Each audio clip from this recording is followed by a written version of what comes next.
Hello students, कैसे हैं आप सब। आई होप आप सब अच्छे होंगे। आईसीटी वर्चुअल क्लासरूम में आप सबका स्वागत है। मैं विकास, क्लास 11th का मैथ्स कर रहे हैं हम। चैप्टर है आपका परम्यूटेशंस एंड कॉम्बिनेशंस, यानी क्रमचय और संचय। तो जहां तक बच्चों क्रमचय की बात है, हम अच्छे से इसको डिस्कस कर चुके हैं, बहुत सारे क्वेश्चंस प्रैक्टिस कर चुके हैं इसके आधार पे। तो अब इसमें आपको डाउट नहीं होगा, ठीक है। फिर भी स्टिल अगर कोई डाउट है, कोई क्वेश्चन आपके आते हैं, जैसे जैसे आप प्रैक्टिस करते हैं तो भी कुछ डाउट्स भी आएंगे, तो आप कभी भी पूछ सकते हैं अपने डाउट्स यहाँ पे, ठीक है बच्चों। तो इसके बाद हम कॉम्बिनेशंस करेंगे। थोड़ा मैंने आपको ओवरव्यू दिया था कॉम्बिनेशंस क्या होता है, प्लस कॉम्बिनेशंस और परम्यूटेशन में क्या अंतर होता है, ये चीज मैंने आपको बताई थी अच्छे से। देखते हैं, चलिए इसी को एक बार दोबारा समझने की कोशिश करते हैं। कॉम्बिनेशंस यानी संचय, जबकि परम्यूटेशंस यानी क्रमचय होता है, ठीक है। Combination is an arrangement of item in which order does not matter. तो जो कॉम्बिनेशन होता है वो आइटम्स का अरेंजमेंट होता है, जबकि परम्यूटेशन भी आइटम्स का अरेंजमेंट होता है। लेकिन इन दोनों में हल्का सा थोड़ा सा फर्क है। क्या है? जब हम परम्यूटेशन करते हैं तो परम्यूटेशन में जो हमारा ऑर्डर होता है, ऑर्डर मतलब जैसे यहाँ पे देखिए x पहले आ रहा है, y बाद में आ रहा है ना।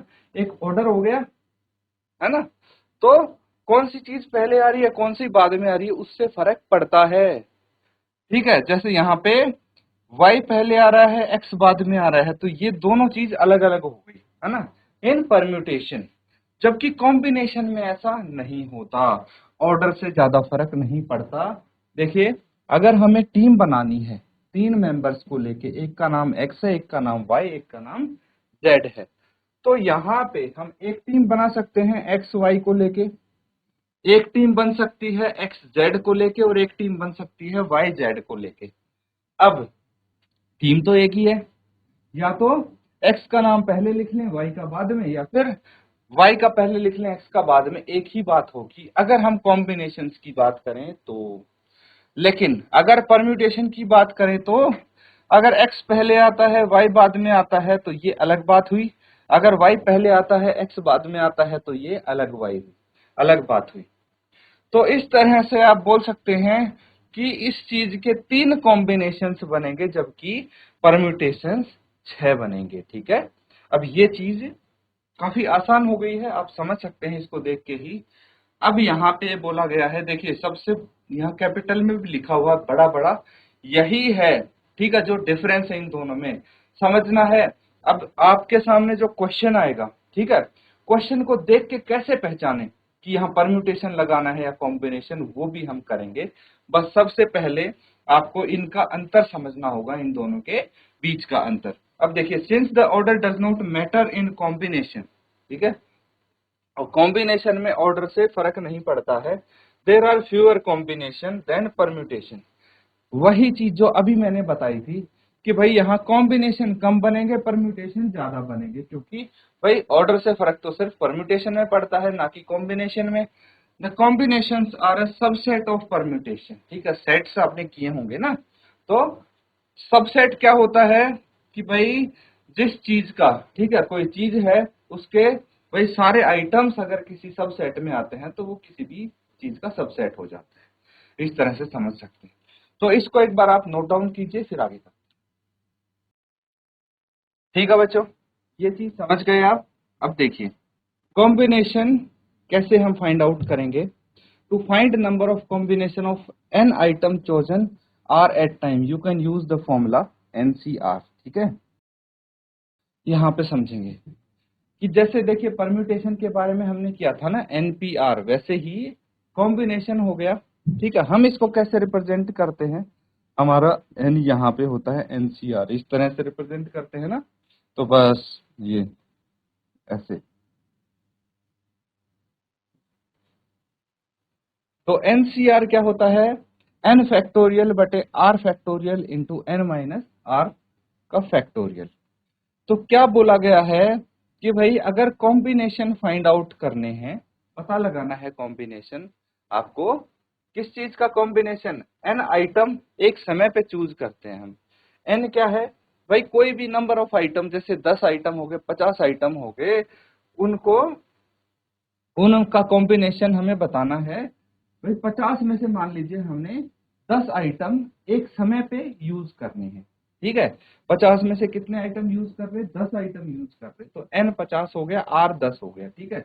आर आइटम एक समय पे यूज कर रहे हैं एन में से, you can use the formula. तो ये फॉर्मूला, ये सूत्र यूज होगा, इस्तेमाल होगा।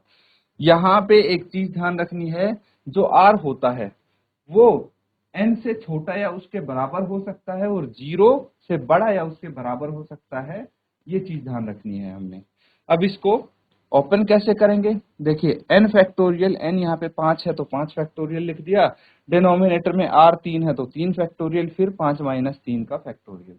इसको फैक्टोरियल नोटेशन तो आपको हल करनी आती है। 5 फैक्टोरियल क्या होता है, 5 इंटू 4 इंटू 3 इंटू 2 इंटू 1, और ये 3 फैक्टोरियल हो गया 3 इंटू 2 इंटू 1, उसके बाद 2 फैक्टोरियल 2 इंटू 1। इनको कट कर देंगे आपस में, जो जो कैंसिल आउट हो रहे हैं, तो 20/2 बच गया, है ना। 20/2 यानी 10 आपका आंसर है। तरीका आपका अलग हो सकता है लेकिन उत्तर सेम आएगा, इसको नोट डाउन कर लेंगे। तो ठीक है बच्चों, यहां तक चीजें क्लियर हैं आपके लिए। चलिए अब एक चीज और करते हैं। ये देखिए, ये है आपके लिए एक इंफॉर्मेशन, ठीक है, ध्यान से समझेंगे इसको। एनसीआर या फिर एनपीआर के प्रयोग में सावधानी रखें, यदि वस्तुएं केवल चयनित की जाती हैं तब हम सूत्र एनसीआर का प्रयोग करेंगे, ठीक है। और यदि वस्तुओं के का चुनाव के साथ वस्तुओं को व्यवस्थित भी करना है तब हम सूत्र एनपीआर का प्रयोग करेंगे। ये बहुत ही काम की चीज आपके लिए है बच्चों। तो देखिए यहाँ पे क्या बोला गया है कि आपको एनसीआर, दो फॉर्मूले अब तक पता लगे हैं, है ना। एक फॉर्मूला पता लगा है एनसीआर, ठीक है, N factorial by R factorial into N minus R factorial, ठीक है। एक फॉर्मूला लगा है एनपी आर, है ना। तो ये दो फॉर्मूले हैं जो N factorial upon N minus R का फैक्टोरियल। अब देखिए एनसीआर कहाँ यूज करना है, एनपीआर कहाँ यूज करना है, या फिर ऐसे बोल सकते हैं कॉम्बिनेशन कहाँ पे निकालना है, परम्यूटेशन कहाँ पे निकालना है, वो चीज यहाँ पे बताई हुई है। जब आप क्वेश्चन पढ़ेंगे तो उस क्वेश्चन को पढ़ के आपको ये समझना है कि यहाँ पे पूछा क्या गया है हमसे, ठीक है। पूछा क्या गया है, मतलब कि कुछ वस्तुएं तो दोनों ही केस में दी जाती हैं आपको, ठीक है। और उन वस्तुओं में से, ठीक है, मान लीजिए भाई एक वर्ड है,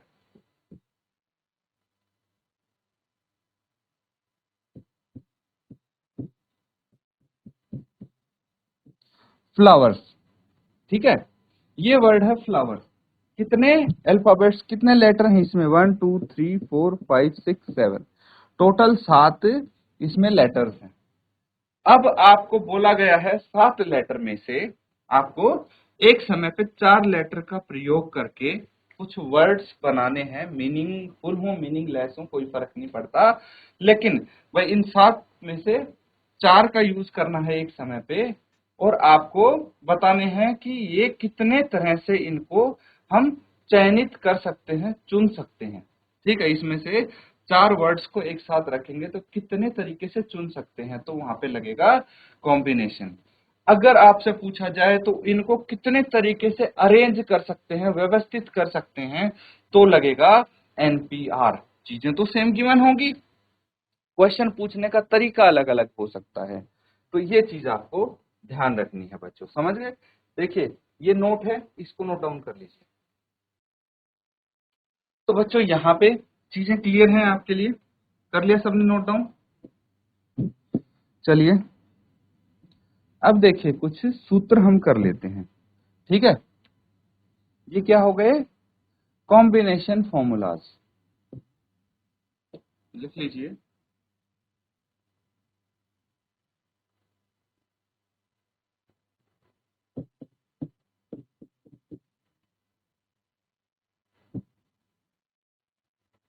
तो एक फॉर्मूला आपको समझ में आ गया है। अब देखिए एनसीआर क्या होता है पता है आपको? एनसीआर होता है n factorial upon r factorial into n minus r factorial. लेकिन अगर ये हो NCR माइनस 1 तो क्या लिखेंगे? ये भी हो जाता है NCR, ठीक है, क्या हो जाता है? NCR। तो ये चीज भी आप ध्यान रख सकते हैं। उसके बाद अगर आपके पास है NCN, ठीक है, NCN है या फिर NC0 है तो ये 1 के इक्वल हो जाएगा। किसके इक्वल होगा? ये 1 के इक्वल होगा। ये भी आप ध्यान रखेंगे बच्चों। और क्या है देखिए, एक चीज और है, या तो NCA है, ठीक है, एंड NCB ये इक्वल हैं, ठीक है, that means A equal to B और A equal to N minus B। तो यहां से क्या आ जाएगा? N is equal to A plus B आ जाएगा। क्या आ जाएगा? N is equal to A plus B आप लिख सकते हैं। एक सूत्र ये हो गया।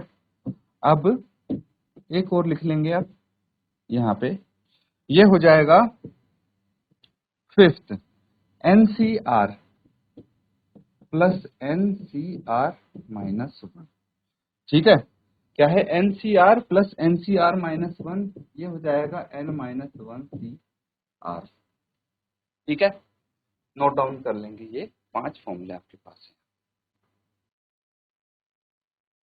तो बच्चों सबने कर लिया है। अब एक क्वेश्चन लिखिए,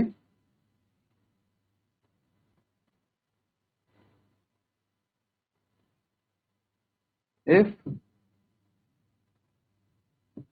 NC9 is equal to NC8, find NC17, ठीक है। अभी सूत्र किए थे हमने, उनकी हेल्प से इसको सॉल्व करके बताइए NC17 क्या हो सकता है।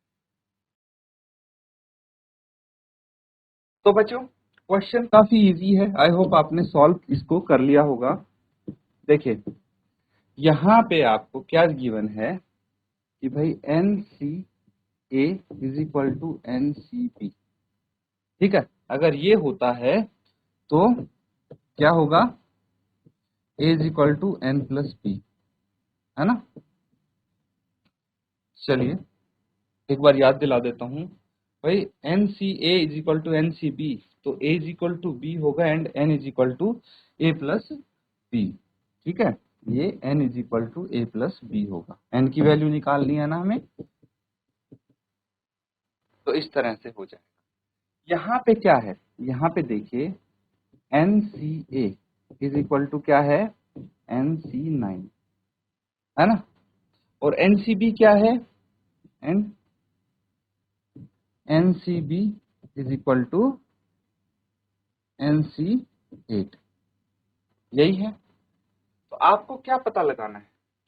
आपको बताना है NC17 क्या होगा। तो भाई मुझे पता है कि A यहाँ पे 9 है, B यहाँ पे 8 है, तो N क्या हो जाएगा? 9 प्लस 8 इज इक्वल टू 17, ठीक है। और मुझे ये भी पता है कि NC17 मतलब N कितना है यहाँ पे? 17C17, है ना। कितना हो जाएगा? ये 1 हो जाएगा, ठीक है। That is your answer. Note down कर लेंगे।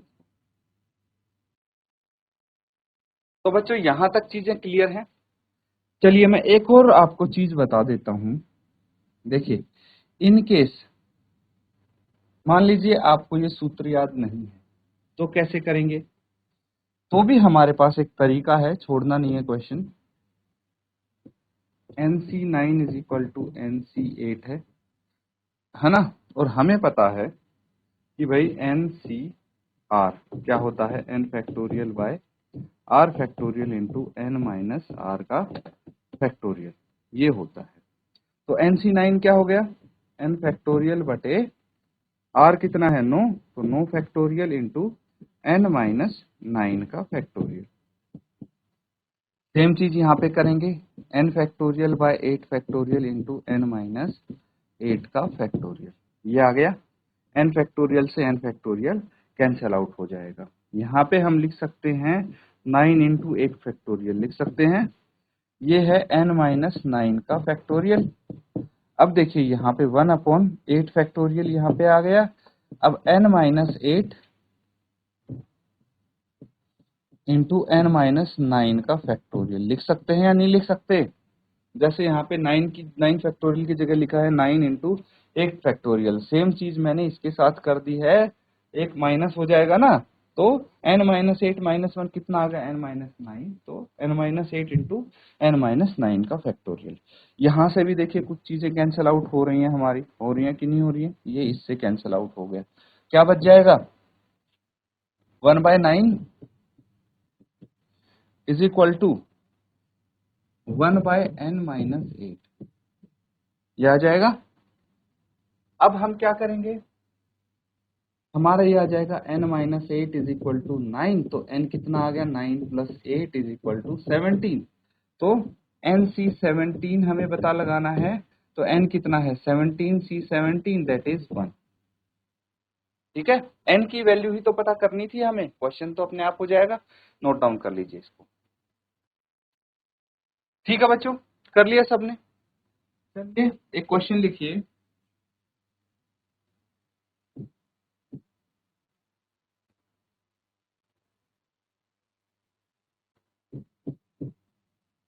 if NC8 is equal to NC2,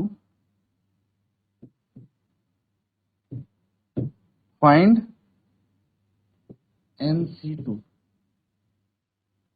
ठीक है, बिल्कुल जो अभी क्वेश्चन किया था डिट तो वैसा ही है, तो नोट डाउन कर लीजिए इसको, और होमवर्क में आप करेंगे, पता भी लगेगा कि भाई कितना आपने सीखा है, कितना आप रिटेन कर पाते हैं। तो इसको अच्छे से नोट डाउन करना यहाँ पे नोटबुक में।